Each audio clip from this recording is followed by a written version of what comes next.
The morning my daughter-in-law whispered into the phone, thinking I was asleep, changed everything. She said, "I love him, but honestly, I can't do this anymore." I was 73 years old.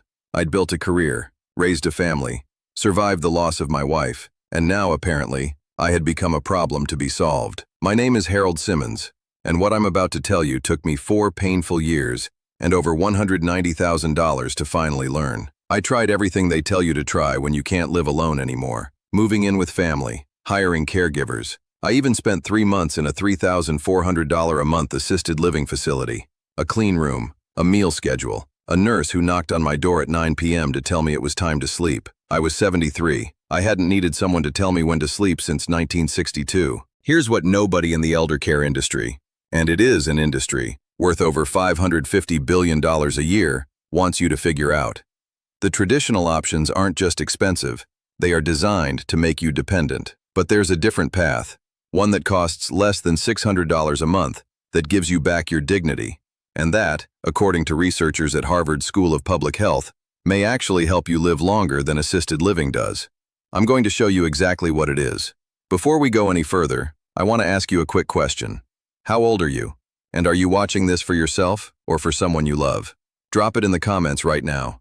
We read every single one, every single day. And stay with me because what I'm going to share at step number 2 is the one piece of information that has caused more argument in my own family than anything I've ever said. It's so simple it almost sounds like I'm making it up. And yet a 12-year study from Johns Hopkins used it to predict which seniors stayed out of nursing homes 3.7 times longer than everyone else. Let's start. Let me tell you exactly how I ended up in that assisted living facility. Because I want you to understand, I didn't go there because I had to.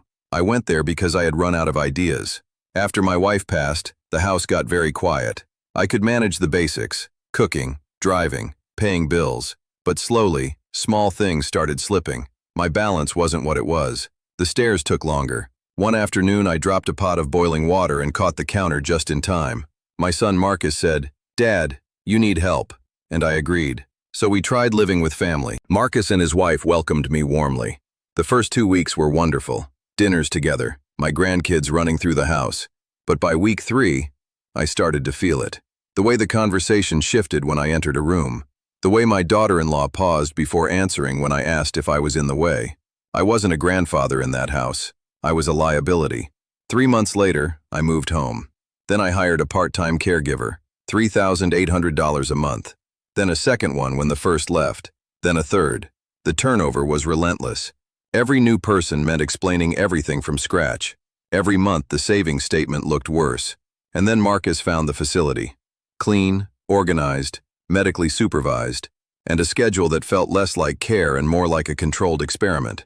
7:30 breakfast, 12 lunch, 5:30 dinner, 9 lights out. 3 months later I walked out. Back home, I had 0 solutions, and apparently, a lot to learn. Number 5. Redesign your home before you need to. Most people think home modifications are what you do after an accident. But here's the reality most aging experts won't say out loud. The home you're living in right now was almost certainly designed for a 35-year-old. Researchers at the Mayo Clinic followed 2,400 adults over age 68 for 7 years and found that those who made even 3 basic home modifications reduced their risk of a fall-related hospitalization by 43%, compared to only 11% in the group that made no changes. Why does this work? Your brain constantly monitors your environment for micro-threats. An uneven rug, a dark hallway, a step that's slightly higher than expected. When your living space is predictable and clear, your nervous system relaxes its vigilance, and your balance and reaction time actually improve. Here's what the modifications are. Remove every loose rug in the house.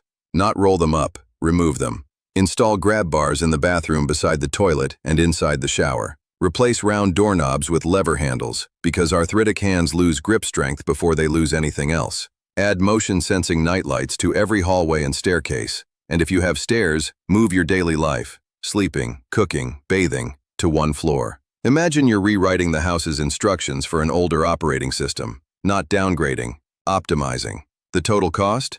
Between $400 and $1,200 for most homes. One-time investment. A study from the Cleveland Clinic showed that seniors who lived in modified homes reported 38% higher confidence in their physical independence. And confidence, it turns out, is one of the strongest predictors of whether or not someone eventually agrees to move into a care facility. George, a 74-year-old retired postal worker in Ohio, had 3 falls in 2 years. His daughter had already started researching assisted living facilities. After spending $680 modifying his home, grab bars, lever handles, rearranging his bedroom to the ground floor, he went 26 months without a single incident. His daughter stopped researching facilities. He's still in that house today. The modifications don't just prevent injury, they buy you time. And time is the whole game. Now, if home modifications are the foundation, the next strategy is the structure you build on top of it. And this one is where most people completely underestimate what's available to them. Number 4, build a community services network around yourself. Most seniors believe that if they can't rely on family, their only option is to pay for care. That assumption costs the average person over $40,000 a year, and it's wrong. When researchers at Stanford's Center for Longevity surveyed 3,100 adults over age 70, they found that 67% of them had never contacted a single community aging service in their area, not because those services weren't available, but because they assumed they were for other people, for people worse off than them. Here's what's actually available in virtually every county in the United States, at little or no cost.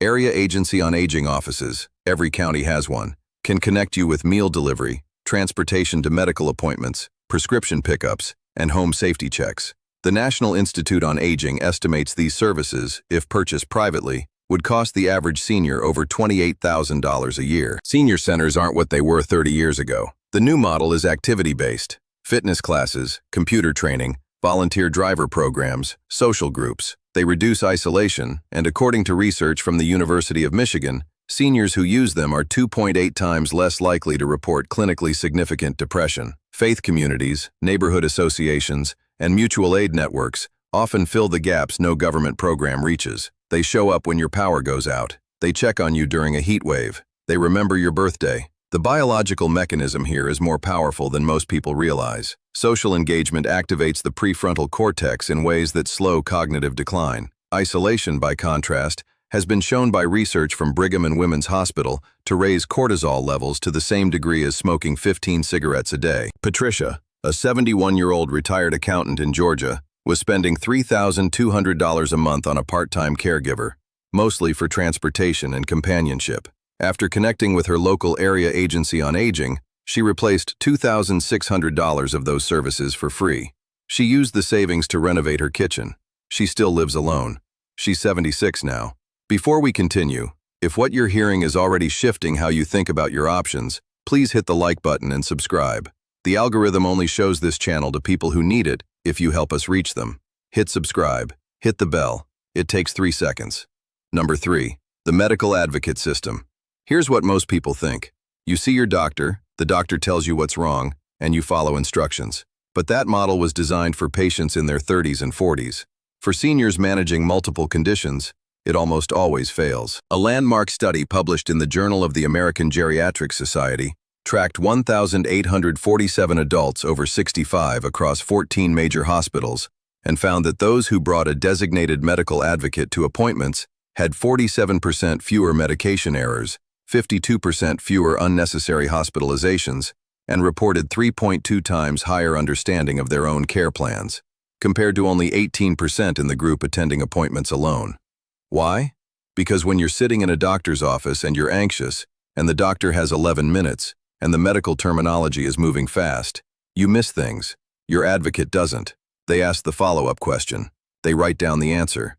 They call the office 3 days later when the prescription doesn't arrive. Your advocate doesn't need to be a family member. They can be a neighbor, a friend from your faith community, or a volunteer trained by your local hospital's patient advocacy program. Many hospitals now offer this service at no cost. Ask at the front desk of your primary care clinic. The practical system. Bring a written list of every medication you take to every appointment. Bring a list of every symptom that has changed since your last visit. Have your advocate record the doctor's responses on their phone. Review the recording together on the drive home. Research from the NIH shows this 3-step documentation practice reduces hospital readmissions in seniors by 31% within the first year, which matters not just for your health, but for your financial independence. since a single avoidable hospitalization costs an average of $14,900 out of pocket. Robert, a 69-year-old retired engineer in Arizona, was taking 11 medications after a mild stroke. No one had ever sat down and mapped how they interacted. His neighbor, a former school principal with no medical background, attended 2 appointments with him, asked questions, took notes. The result? His neurologist simplified his regimen to 6 medications. Within 6 weeks, the cognitive fog he'd attributed to his age began to lift.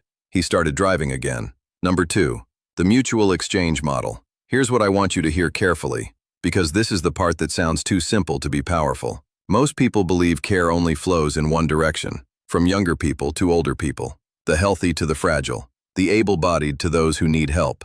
That belief, that assumption, is the single biggest reason seniors end up in facilities they didn't choose, losing autonomy they didn't have to lose. But here's what a 12-year longitudinal study from the Johns Hopkins Center on Aging actually found. Seniors who gave regular help to others, neighbors, grandchildren, community members, were 3.7 times more likely to remain living independently at home over the course of the study compared to those who only received help. Not 37% more likely. 3.7 times. The mechanism is profound. When you are needed, when another human being depends on you showing up, your brain releases dopamine and oxytocin in patterns that are neurologically indistinguishable from the ones that fire in 30-year-olds with active professional lives. The sense of purpose directly activates the hypothalamic pituitary axis in ways that reduce cortisol, lower blood pressure, and appear to slow telomere shortening, the cellular marker most strongly associated with biological aging. What does this look like in practice? You don't need to be physically strong. You don't need to be a medical professional. You need to offer something that someone nearby needs. You can pick up a neighbor's child from school 3 afternoons a week. You can help a younger neighbor with their finances, their taxes, their resume. You can teach a skill, cooking, gardening, woodworking, sewing. You can simply be the person on the block who notices things, who checks in, who remembers. In exchange, not as payment, but as the natural reciprocity of genuine community, the people you help will help you. A ride to a doctor's appointment, help carrying groceries, someone to call if you don't answer your door. This is not a formal program. There are no intake forms. There is no agency coordinating it. It is the oldest social technology humans have, and it is available to you right now. Vivian, a 77-year-old retired librarian in North Carolina, had been paying $2,900 a month for a part-time caregiver for 2 years. She started tutoring the 3 children of a single mother in her building, reading and math, 2 afternoons a week. Within 4 months, her neighbor was cooking dinner for her twice a week, driving her to her cardiologist, and checking her blood pressure every morning. Vivian's daughter, who had been preparing to move her mother into a memory care facility, canceled the plans. That was 3 years ago. Vivian is 80. She tutors 4 children now. The mutual exchange model costs nothing. It returns everything. And number 1, the 90-day independence audit. Most people only start planning for independence after they've already lost some of it. By then, the decisions are being made for them, by doctors, by adult children, by the gravity of crisis. This strategy is about getting ahead of that moment, far enough ahead that you remain the one making the decisions. I want to share something that will make this concrete. The average time between a senior's first significant health event, a fall, a diagnosis, a hospitalization, and their entry into a full-time care facility is 18 months. 18 months. A year and a half in which most families scramble, most seniors feel out of control, and most of the decisions get made in emergency mode. Researchers at the National Institute on Aging studied 4,200 seniors over 65 and found that those who completed what the researchers called a structured independence assessment, a systematic review of health, finances, social support, and home environment, were 61% less likely to enter a care facility within the following 5 years, compared to 22% in the control group. Not because they were healthier, because they were prepared. Here is what the 90-day independence audit looks like. In the first 30 days, you assess your health reality honestly. Not your health as you hope it is, as it actually is. Make a list of every physical task that has become harder in the last 2 years. Get a falls risk assessment from your primary care physician. This is a standard service. It costs nothing, and most seniors have never had one. Have a pharmacist review every medication you take for interactions and side effects that could impair balance or cognition. Schedule the medical appointments you've been postponing. In the second 30 days, you assess your financial and legal structure. Is your power of attorney current? Does the right person have it? Do you have a living will that actually reflects your wishes? Is your income, Social Security, pension, savings, mapped against your actual monthly costs? Most seniors are shocked to discover they're spending 30 to 40% more per month than they think they are. Research from the Consumer Financial Protection Bureau found that seniors who conducted a formal financial review reduced their average monthly expenditure by $340 within 6 months, simply by identifying services they were paying for and not using, and subscriptions that had been quietly billing them for years. In the third 30 days, you build what researchers call your social resilience map. This is a written list of every person in your life: family, neighbors, friends, faith community, service providers, and an honest assessment of what you could ask each of them for and what you could offer in return. Most seniors, when they do this exercise, discover they have far more social capital than they realized. And a few discover critical gaps: people who live alone, who have lost touch with neighbors, who would have no one to call in an emergency, gaps that can be closed in that third month. The audit isn't a document you file away. It's a living map you update every year. Margaret, a 72-year-old retired nurse in Minnesota, did this audit after her husband passed. What she found: she had been paying $480 a month for a cleaning service she could replace with a neighbor exchange. Her medications included 2 that her pharmacist flagged as potentially contributing to her balance problems. Her power of attorney named her estranged brother rather than her daughter, and she had no emergency contact system in place. Within 90 days of completing the audit, Margaret had solved every one of those problems. Not with money, with information and intentional action.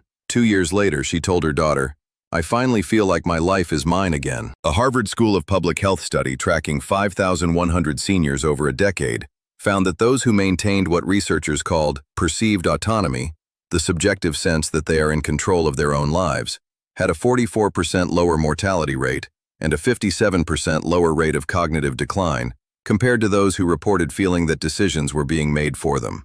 Your life is yours to design, but only if you design it before someone else does. These 5 strategies: home redesign, community services, medical advocacy, mutual exchange, and the 90-day audit, aren't separate tactics. Together they form a complete system that addresses every dimension of independence at once: physical safety, medical clarity, financial control, social connection, and a sense of purpose. The old model of aging, where decline was inevitable, where family or facilities were the only options, where your role was to wait and be managed, that model is finished. We now know that seniors who plan actively, connect intentionally, and contribute consistently can live more fully at 75 than most people live at 55. The choice isn't between being a burden and checking into a facility. It's between building the life you want now versus having a life built for you by others in a crisis. Every day you spend thinking this doesn't apply to you yet is a day closer to the moment it applies to you urgently. But every day you spend building this system is a day you push that moment further away, or ensure that when it comes, you are still the one in charge. Your future self is counting on the decisions you make in the next 30 days. You now have the blueprint. If any part of this story resonated with you, please leave a comment below. Tell me where you are in this journey. Tell me what your biggest concern is. I read every single comment, and I answer as many as I can. Thank you for watching, and remember, your most important years aren't the ones behind you, they're the ones you're still designing.